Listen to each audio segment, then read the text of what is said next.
Do you guys like playing strategic mind games? Raise hands. Sorry. Depends on who's mine. And, well, it does. Well, I'm going to teach you about chess. If you don't know how to play chess, I'm going to teach you. Okay, next slide. The objective is trying to get checkmate on the king. And for this person, they tipped over, so they basically just forfeited. They didn't really care. They want to lose. But your objective is trying to get a checkmate to make the person lose. Thanks. And your first row, you're going to have pawns. And I set up my own chess set. That your first move, you can have you can move 2 spaces, or you can move 1. But otherwise, most people, when they do competitions, they only move 1 to protect their valuable pieces. And if your pawn makes it to the other side, you can substitute it with a queen, a rook, basically this whole entire set except for the king. Next slide.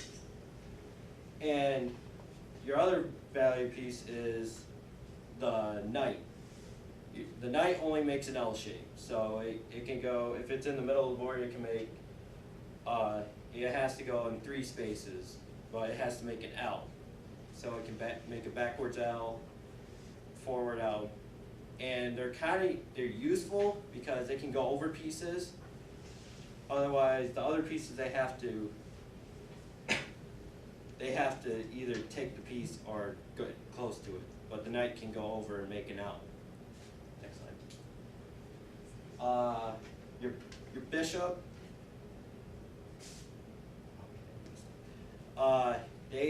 They only go diagonally on a certain color, whatever color they're put on. But like one bishop's going to be on white, the other bishop's going to be on black. Or it varies how your chessboard's set up, because sometimes they're made of wood and it's darker and lighter colors. And I have never ever checkmated my uncle when it comes to this, because I learned from my uncle, and he checkmated me with bishops. He's a great player. Rooks, they only can go straight. They can go straight and cross. Basically, there's a move with the rook and king that you can have next to each other, move your king by each other, but that's basically a desperation move, because you're basically opening up, because if you don't have any pawns on your side, you're basically opening up the opportunity for a rook to come through, or a knight, or a bishop to go through. So rooks are sort of okay, but when you have a bishop and rook together, that's basically your ultimate, that's going to be your ultimate helper when it comes to it, because you can corner your king and corner the opponent's king into one place. Your queen is going to be your most, behind the king, your most valuable piece. People always go for them first, because they can go anywhere on the board. They can go diagonally. The only thing they can't do is, like the knights, they can't go in L shape. That's the only thing. They can move around anywhere they want. And they can take pieces. People always go for them, all the time. And basically, when you lose your queen, you're basically going to lose the game. Only if you're a really good player. Without the queen, I'm not the greatest. I try to, and my uncle lets me win one time. So